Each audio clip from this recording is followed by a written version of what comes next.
കൂട്ടുകാർക്ക് നമസ്കാരം. ഇന്നത്തെ നമ്മുടെ ക്ലാസ് കറണ്ട് അഫയേഴ്സിന്റെ ആണ്. ഒക്ടോബർ മാസത്തിലെ 2020 ഒക്ടോബർ മാസത്തിലെ കറണ്ട് അഫയേഴ്സ് ആണ്. ഏറ്റവും പ്രധാനപ്പെട്ട കാര്യങ്ങൾ മാത്രമേ പഠിക്കുന്നുള്ളൂ. വളരെ എളുപ്പമാണ്, എല്ലാവരും നന്നായി തന്നെ പഠിക്കാം. അതേപോലെ ഒരു കാര്യം കൂടി പറയട്ടെ, ഈ ചാനൽ കണ്ടിട്ടില്ലാത്തവരാണെങ്കിൽ ചാനൽ സബ്സ്ക്രൈബ് ചെയ്യാനും ഇഷ്ടപ്പെട്ടെങ്കിൽ ലൈക്ക് ചെയ്യാനും മറക്കരുത്, കൂട്ടുകാരിലേക്ക് ഷെയർ ചെയ്യാനും മറക്കരുത്. ഇന്നത്തെ ക്ലാസ് നമുക്ക് ആരംഭിക്കാം. ആദ്യമായി നമ്മൾ പഠിക്കാൻ പോകുന്നത് രോഹ്താങ് ടണലിനെ പറ്റിയാണ്. രോഹ്താങ് ടണലിന്റെ പ്രത്യേകത എന്താന്ന് വെച്ചാൽ രോഹ്താങ് പാസിന്റെ താഴെ ബിൽഡ് ചെയ്തിരിക്കുന്ന ടണലാണ്. ഇതിന് എന്താണ് ഇപ്പോൾ പ്രാധാന്യം എന്ന് ചോദിച്ചാൽ അതിന്റെ പേര് മാറ്റി. രോഹ്താങ് ടണലിന്റെ പേര് മാറ്റി നമ്മുടെ അടൽ ബിഹാരി വാജ്പേയിയുടെ ഓർമ്മയ്ക്കായിട്ട് അടൽ ടണൽ എന്ന് പേര് മാറ്റി. അപ്പൊ ആദ്യത്തെ ക്വസ്റ്റ്യൻ, അടൽ ടണൽ എന്നറിയപ്പെടുന്ന ടണൽ ഏത്? രോഹ്താങ് ടണൽ. രോഹ്താങ് ടണലിന്റെ പുതിയ പേരെന്ത്? അടൽ ടണൽ. ഇത് ഉദ്ഘാടനം ചെയ്തത് ആരാണ്? ശ്രീ നരേന്ദ്രമോദിയാണ്. ഇതിന്റെ പ്രത്യേകത വേൾഡ്സ് ലോങ്സ്റ്റ് ഹൈവേ ടണൽ. അത് അടുത്തൊരു ക്വസ്റ്റ്യൻ ആണ്. ലോകത്തിലെ ഏറ്റവും വലിയ ഹൈവേ ടണൽ ഏതാണ്? വേൾഡ്സ് ലോങ്സ്റ്റ്, ലാർജസ്റ്റ് അല്ല, ലോങ്സ്റ്റ്, നീളം കൂടിയ ഹൈവേ ടണൽ ആണ് നമ്മുടെ അടൽ ടണൽ. ഇനി മുതൽ അടൽ ടണൽ എന്നാണ് പഠിക്കേണ്ടത്. രോഹ്താങ് ടണലിന്റെ പുതിയ പേരാണ് അടൽ ടണൽ. ഇതിന്റെ നീളം എത്രയാണ്? 9.02 9.02 കിലോമീറ്റർ നീളമുള്ള ഒരു ഹൈവേ ടണൽ ആണ് രോഹ്താങ് ടണൽ അഥവാ അടൽ ടണൽ. ഇതിന് എത്ര രൂപ ചെലവായി എന്ന് വെച്ചാൽ ഇത് വെറുതെ ഒരു ക്യൂരിയോസിറ്റിക്കാണ്. 3700 കോടി രൂപ മാത്രമേ ചെലവായുള്ളൂ രോഹ്താങ് ടണല് പൂർത്തീകരിക്കാൻ. ഇത് അടൽ ബിഹാരി വാജ്പേയിയുടെ കാലത്ത് സ്റ്റാർട്ട് ചെയ്യുന്നതാണെങ്കിലും ഇപ്പോൾ നമ്മുടെ നരേന്ദ്രമോദി ഗവൺമെന്റ് ആണ് ഇത് കംപ്ലീറ്റ് ചെയ്തത്. ഇനി നമുക്ക് രോഹ്താങ് ടണലുമായിട്ട് ബന്ധപ്പെട്ട അല്ലെങ്കിൽ രോഹ്താങ് പാസുമായിട്ട് ബന്ധപ്പെട്ട കുറച്ച് കാര്യങ്ങളും കൂടി പഠിക്കാം. രോഹ്താങ് പാസിനെ പറ്റി പഠിക്കുമ്പോൾ, പാസ് എന്ന് പറഞ്ഞാൽ ചുരമാണ്. ചുരങ്ങൾ ഏറ്റവും പ്രധാനമാണ്, നമ്മുടെ ജോഗ്രഫിക്കകത്ത് ഏറ്റവും പ്രധാനമായി പഠിക്കേണ്ട ചുരങ്ങളാണ്. അപ്പോൾ പാസ് പഠിക്കാൻ ഭയങ്കര എളുപ്പമാണ്. പക്ഷെ എല്ലാവർക്കും ഒരു മാർക്ക് പോകുന്ന ഒരു ക്വസ്റ്റ്യൻ ആണ് ഈ പാസ്. കാരണം എക്സാം ഹാളിൽ ഇരിക്കുമ്പോൾ അതിനകത്ത് ഓപ്ഷൻസ് കാണുമ്പോൾ എല്ലാ ഓപ്ഷൻസിനകത്തും ഈ ചുരം ഉണ്ടല്ലോ എന്ന് നമ്മൾ ആലോചിക്കും. അത് ഈ ചുരങ്ങളുടെ പ്രത്യേകതയാണ്. എക്സാം ആവശ്യത്തിന് ഉപകരിക്കത്തില്ല, നമുക്ക് എക്സാം ഹാളിൽ പെട്ടെന്ന് ഓർമ്മ വരത്തില്ല. അതുകൊണ്ട് ഓർമ്മിക്കാനായിട്ട് ആദ്യം പഠിക്കേണ്ടത്, നോർമലായിട്ട് ഇത് അറിയാവുന്നവർ ജസ്റ്റ് റിവൈസ് ചെയ്ത് പോവുക, അത്രമാത്രം മതി. ആദ്യമായാണ് പഠിക്കുന്നതെങ്കിൽ രോഹ്താങ് പാസ്, അതേപോലെ ബാരാലാച്ല, അതേപോലെ ഷിപ്കില, ഈ 3 പാസുകളെ, ചുരങ്ങളെ പറ്റിയാണ് പഠിക്കുന്നത്. ഇത് ഏത് സംസ്ഥാനത്താണെന്ന് വെച്ചാൽ ഹിമാചൽ പ്രദേശിലാണ്. അപ്പൊ നമ്മൾ ഇനി ഒരുപാട് നാഥുല ചുരം, ജൽപില, ഇങ്ങനെ പല പല ചുരങ്ങൾ പഠിക്കുന്നുണ്ട്. ഈ പഠിക്കുന്ന സമയത്ത് നമുക്ക് ആകെ കൺഫ്യൂഷൻ ആയി പോകും. ഇത് എക്സാമിന്റെ ആ സമയത്തുള്ള കൺഫ്യൂഷനാണ്. അതിന് മുന്നേക്ക് നമുക്ക് നന്നായി അറിയാമായിരിക്കും. അപ്പൊ ഇത് ഓർമ്മിക്കാനായിട്ട് ചെറിയൊരു ക്ലൂ തരാം. ഈ രോഹ്താങ്ങിനെ ഇനി മുതൽ നിങ്ങൾ രോഹ്താങ് എവിടെ കണ്ടാലും രോഹിത് എന്ന് വായിക്കാം. ഓക്കെ, അപ്പോ രോഹ്താങ്ങിന്റെ ഷോർട്ട് ഫോം അല്ലെങ്കിൽ നിക് നെയിം ആണ്, വീട്ടിൽ വിളിക്കുന്ന പേരാണ് രോഹിത്. അടുത്തത് നമ്മുടെ ഹിമാചൽ പ്രദേശിലെ ഏറ്റവും പ്രധാനപ്പെട്ട വാക്ക് ഹിമയാണ്. മലയാളം പരീക്ഷയായാലും ഇംഗ്ലീഷ് പരീക്ഷയായാലും HIMA, ഹിമ എന്നുള്ളത് ഉണ്ടാവും. അപ്പോൾ ഹിമാചൽ പ്രദേശിലെ ഹിമയാണ് നമ്മുടെ അടുത്ത വാക്ക്. അപ്പോൾ നമ്മുടെ കോഡ് ഉണ്ടാക്കാനായിട്ട്, ക്ലൂ ഉണ്ടാക്കാനായിട്ട് രോഹിത്തും ഹിമയും, ഇവർ രണ്ടുപേരും ലവേഴ്സ് ആണെന്ന് വിചാരിക്കുക, അല്ലെങ്കിൽ ഹസ്ബൻഡ് ആൻഡ് വൈഫ് ആണെന്ന് വിചാരിക്കുക. അപ്പോൾ ഏറ്റവും എളുപ്പം ഹസ്ബൻഡ് ആൻഡ് വൈഫ് ആണ്. അതുകൊണ്ട് തന്നെ ഹിമ ഇങ്ങനെ ആവശ്യങ്ങൾ പറഞ്ഞുകൊണ്ടിരിക്കും. ചേട്ടാ എനിക്ക് അത് കൊണ്ടുതാ, ചേട്ടാ ഇത് കൊണ്ടുതാ എന്ന് പറഞ്ഞിട്ട് ഹിമയും രോഹിത്തും, ആ പേരുകൾ മറന്നു പോകരുത്, ഹിമയും രോഹിത്തും ആണ് നമ്മുടെ ആൾക്കാര്. അപ്പോ ഈ ഹിമ ഒരു ദിവസം നമ്മുടെ രോഹിത്തിനോട് പറയും, ചേട്ടാ എനിക്ക് ലാച്ച വേണം. ഇപ്പോൾ കേട്ടുകൊണ്ടിരിക്കുന്നത് ഗേൾസ് ആണെങ്കിൽ ലാച്ച എന്താണെന്ന് അറിയാം. ബോയ്സ് ആണ് കേട്ടുകൊണ്ടിരിക്കുന്നതെങ്കിൽ നല്ല ഭംഗിയുള്ള ഒരു ഡ്രസ്സാണ് ലാച്ച എന്ന് പറയുന്നത്. അപ്പോൾ ഈ ലാച്ച വേണം എന്ന് പറഞ്ഞു. അപ്പൊ നമ്മുടെ ലാച്ച എവിടെ നിന്ന് കിട്ടി? ലാച്ല. ഈ ലാച്ലയ്ക്ക് അകത്ത് പല രീതിയിലായിരിക്കും വായിക്കുന്നത്. പക്ഷെ നമുക്ക് മാർക്ക് കിട്ടാൻ വേണ്ടിയിട്ട് ബാരാലാച്ലയിലെ ലാച്ച മാത്രമേ പഠിക്കാവൂ. അപ്പോൾ ഈ ലാച്ച എന്ന് പറയുന്നത് ലാച്ച വാങ്ങിച്ചുകൊണ്ട് വരാൻ പറഞ്ഞു. അപ്പൊ ഈ രോഹിത്തിന് എവിടെയും കിട്ടാനില്ല. അപ്പൊ രോഹിത് ലാച്ച വാങ്ങിക്കാനായിട്ട് എങ്ങനെയാണ് പോയത്? ഷിപ്പിൽ കയറിയാണ് പോയത്. അതാണ് നമ്മുടെ ഷിപ്കില.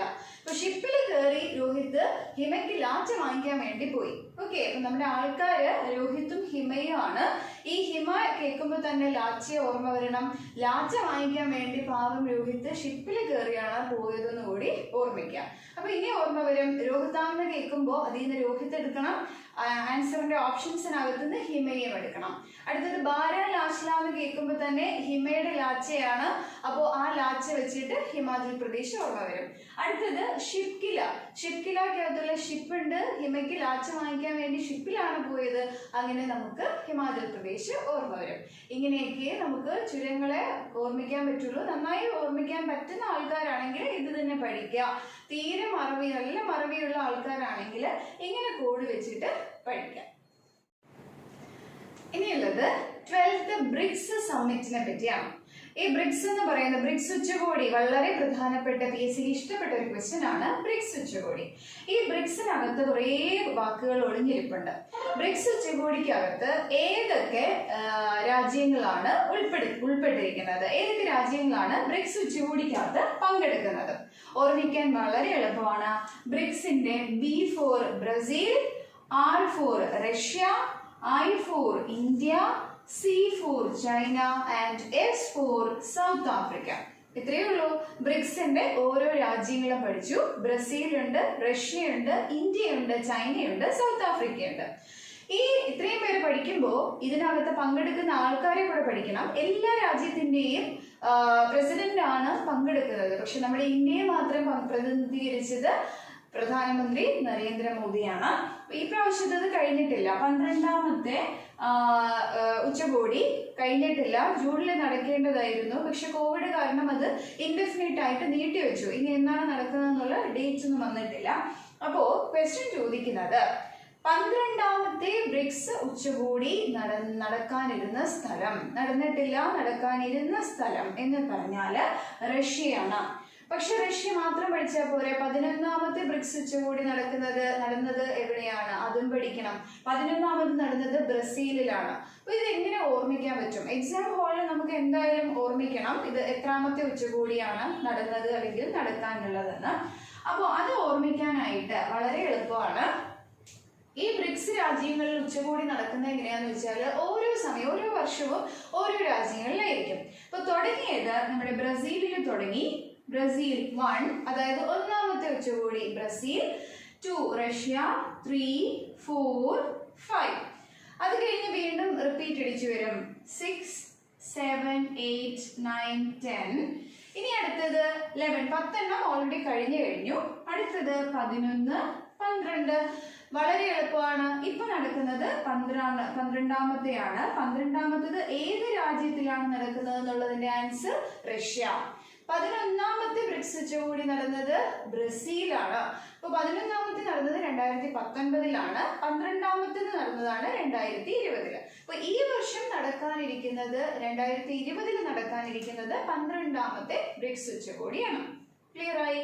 അടുത്തത് ഈ ഓരോന്ന് പഠിക്കുമ്പോൾ ബ്രസീലും ഇന്ത്യയും എല്ലാം പഠിച്ചപ്പോൾ അവരുടെ പ്രസിഡന്റിന്റെ പേര് കൂടി നമുക്ക് പഠിച്ചു പോവാം. അത് PSCക്ക് ഇഷ്ടപ്പെട്ട ക്വസ്റ്റ്യൻ ആണ്. ബ്രസീലിന്റെ പ്രസിഡന്റ് ജെയർ ബോൾസനാരോ നമ്മൾ പഠിച്ചു. നമ്മുടെ റിപ്പബ്ലിക് ഡേയിൽ മുഖ്യ അതിഥിയായിട്ട് വന്നത് ജെയർ ബോൾസനാരോ. അടുത്തത് റഷ്യൻ പ്രസിഡന്റ് ആരാണ്? വ്ളാഡിമിർ പുടിൻ ആണ്. അടുത്തത് ഇന്ത്യയുടെ പ്രധാനമന്ത്രിയാണ് പങ്കെടുത്തത്, ശ്രീ നരേന്ദ്രമോദി. ചൈനയുടേത് ഷി ജിൻപിങ് ആണ് പ്രസിഡന്റ്. South ആഫ്രിക്കയുടേത് Cyril Ramaphosa. അപ്പൊ സിറിൽ രാമാഫോസ ഏത് രാജ്യത്തിന്റെ പ്രസിഡന്റ് ആണെന്ന് ചോദിച്ചാൽ ആൻസർ സൗത്ത് ആഫ്രിക്ക. ഇത്രയും കാര്യങ്ങൾ കൂടി ഓർത്തു വെച്ചേക്കുക.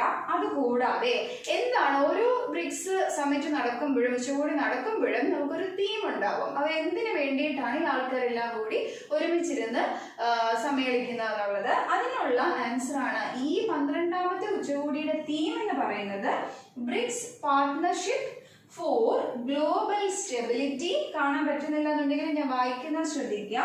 BRICS partnership for global stability, then shared security and innovative growth.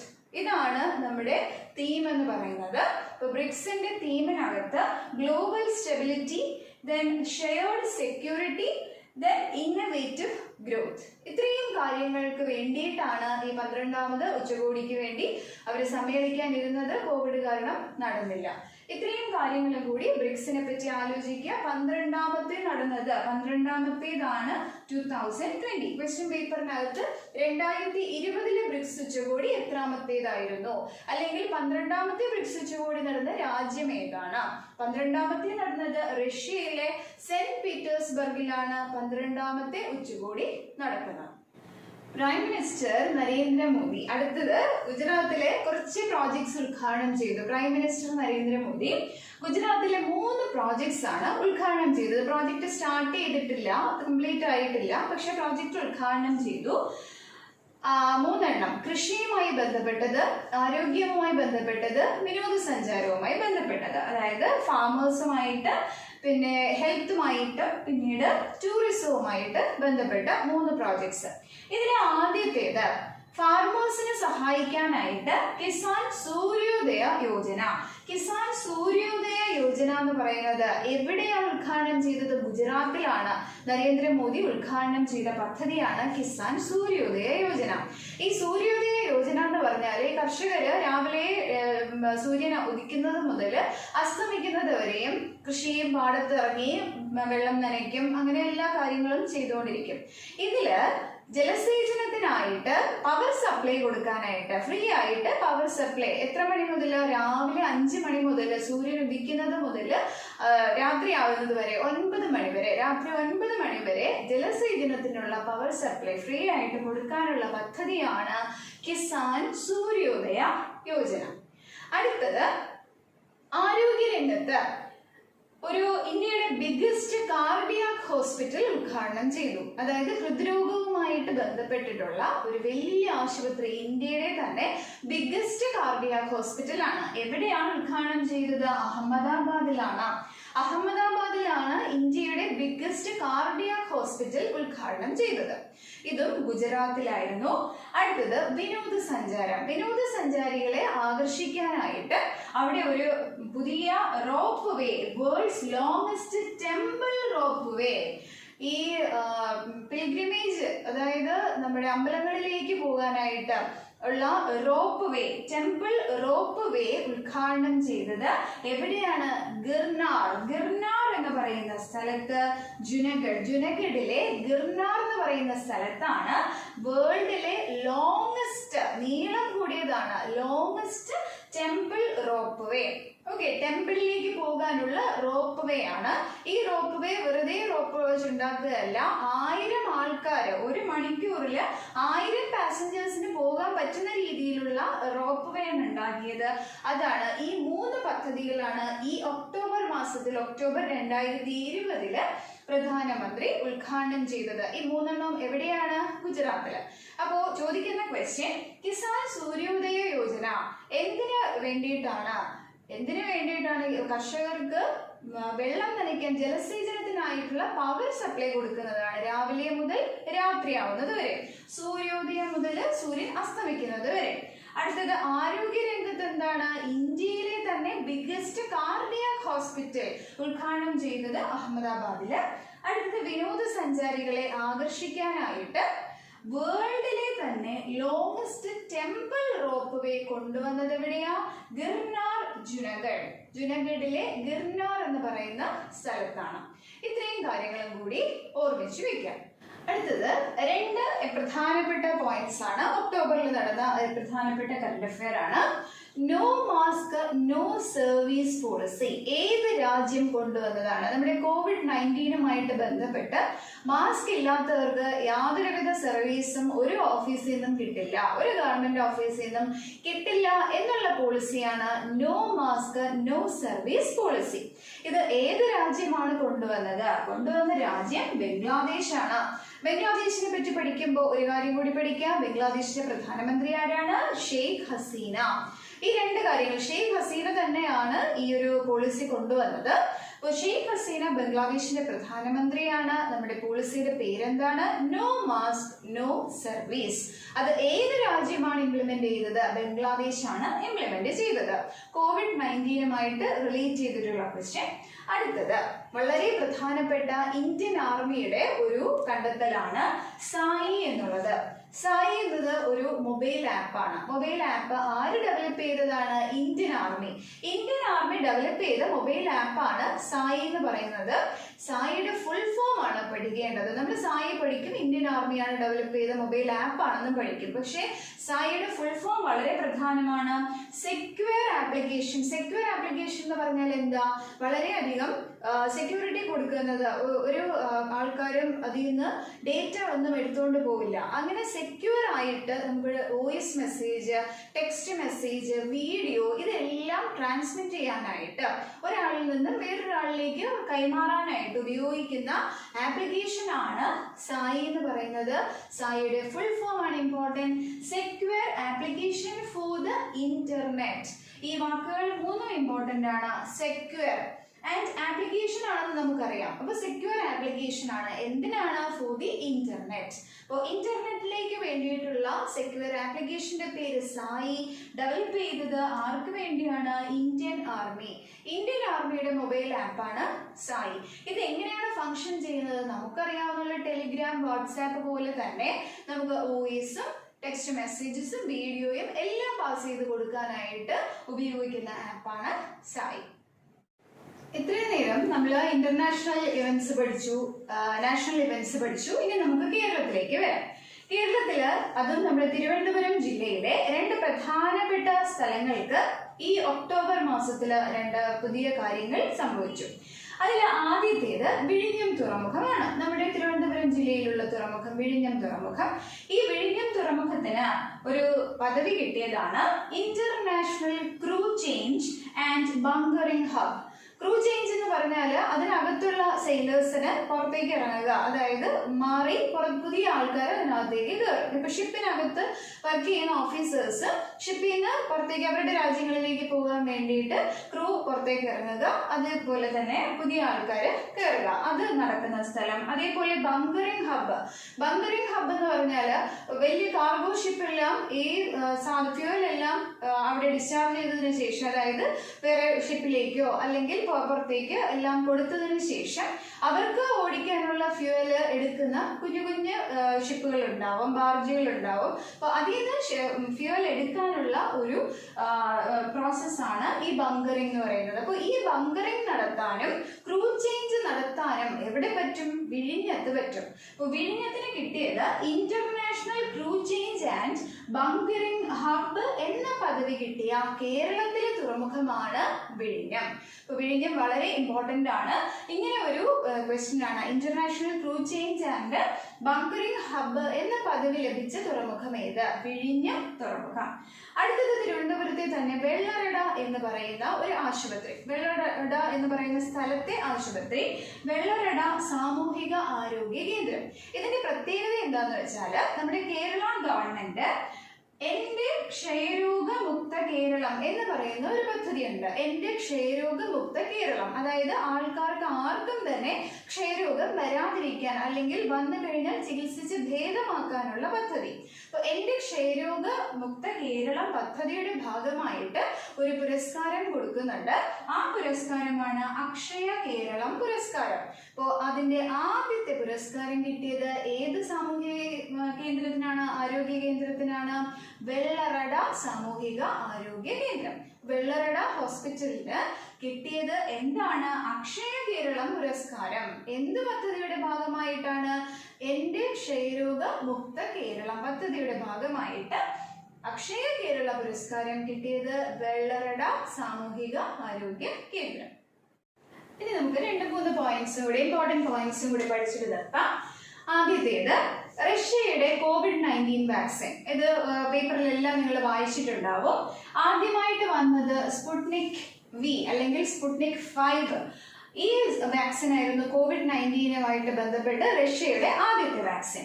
രണ്ടാമത്തെ വാക്സിൻ ആണ് ഇപ്പോൾ പ്രധാനം, എപ്പിവാക് കൊറോണ എന്ന വാക്സിൻ. ക്വസ്റ്റ്യൻ ചോദിക്കുന്നത് എപ്പിവാക് കൊറോണ ഏത് രാജ്യത്തിന്റെ വാക്സിൻ ആണ്? റഷ്യയുടെ വാക്സിൻ ആണ് എപ്പിവാക് കൊറോണ.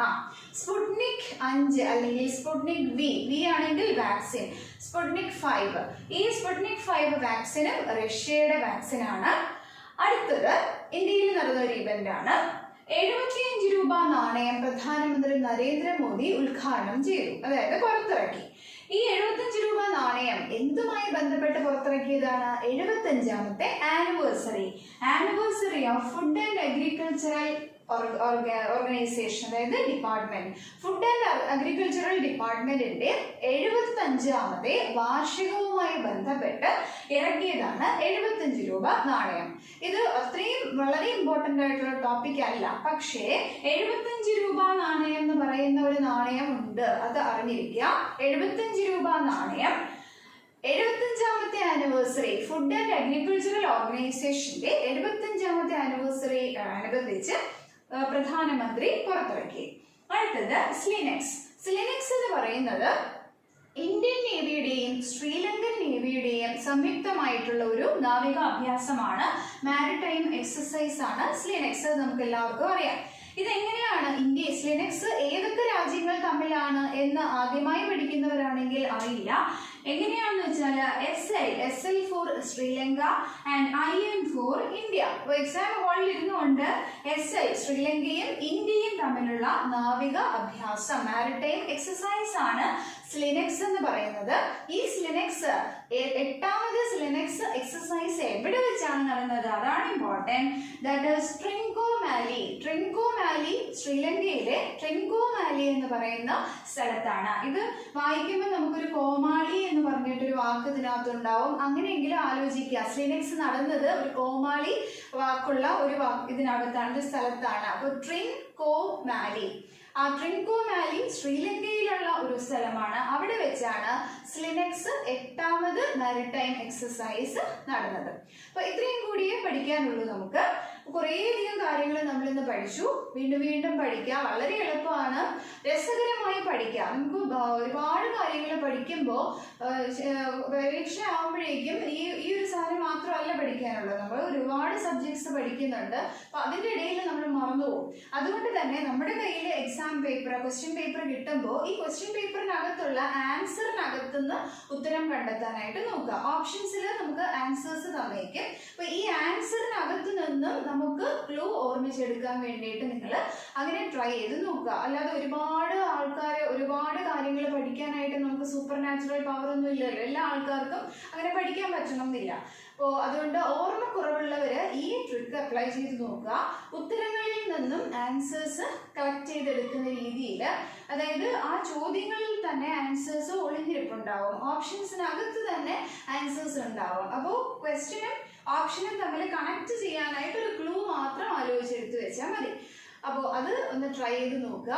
എല്ലാവർക്കും നന്നായി തന്നെ പഠിക്കാൻ പറ്റും, പഠിച്ചത് നന്നായി തന്നെ ഓർമ്മിച്ചെടുക്കാൻ പറ്റും. വീണ്ടും പഠിക്കാം, ബോറടിക്കാതെ ഈ ഒരു സബ്ജക്റ്റിനോട് ഇഷ്ടം തോന്നി നന്നായിട്ട് പഠിക്കാം. എല്ലാവർക്കും നല്ലൊരു ദിവസം ആശംസിച്ചുകൊണ്ട് നിർത്തുന്നു. Thank you.